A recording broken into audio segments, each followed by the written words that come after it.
mong equals, ganyan. In a way, chairman kayo, pero kailangan kayo mag... Wow, primus inter pares. Latin yan ah. may nag-text dito, I think supporter ninyo. Sabi niya, pakibasa daw. Sabi niya, what is your reaction daw? Natanong ko na actually, pero gusto yata niya i-detail itong nagtanong na journalist. Chairman Di Malanta, what is your reaction daw? Many different groups now, like supporting you during this suspension. Confederation of Solar Developers of the Philippines. May ganyan pala sa Pilipinas ha. Developers of Renewable Energy for Advancement Inc. DREAM ang acronym. Independent Electric Market Operator of the Philippines, MOP. Management Association of the Philippines, MAP. Philippine Chamber of Commerce and Industry, PCCI. Philippine Exporters Confederation. Employers Confederation of the Philippines, ECOP, led by Jude Ortiz, na suki namin dito mamarate. Philippine Independent Power Producers Association, PIPPA. Philippine Solar and Storage Energy Alliance Producers Association, Alliance.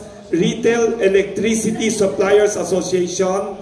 Wind Energy Developers Association of the Philippines. May ganyan pala sa Pilipinas. And then Pilipinas Offshore Wind Energy Resource Association Inc. or POWER. Plus mga lawyers sa ERC also, and etc. Many others.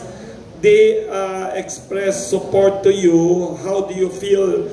Siyempre nainis kayo. Sinabi niyo kanina na irritate kayo. Your work has been derailed and delayed. What is your reaction to them and any message to these business groups?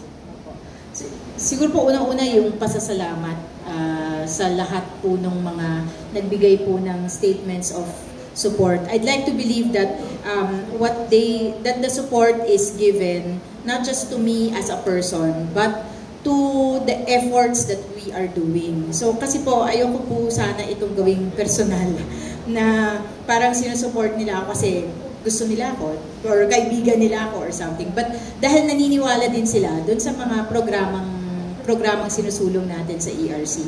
Tapos siguro po yung pangalawa, aside from gratitude, and I've said this to some of them who have messaged me directly, kung makabalik at pag nakabalik po, I'd like to honor their trust by really working harder and being more collaborative. Although collaborative naman po talaga yung style ko, but to really be more collaborative so that we can get past this delay that we have experienced because of this suspension.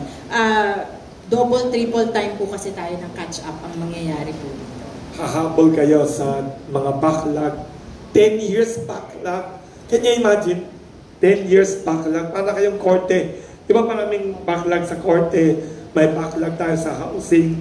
May backlog tayo sa flood control. Ngayon, ERC. Wow.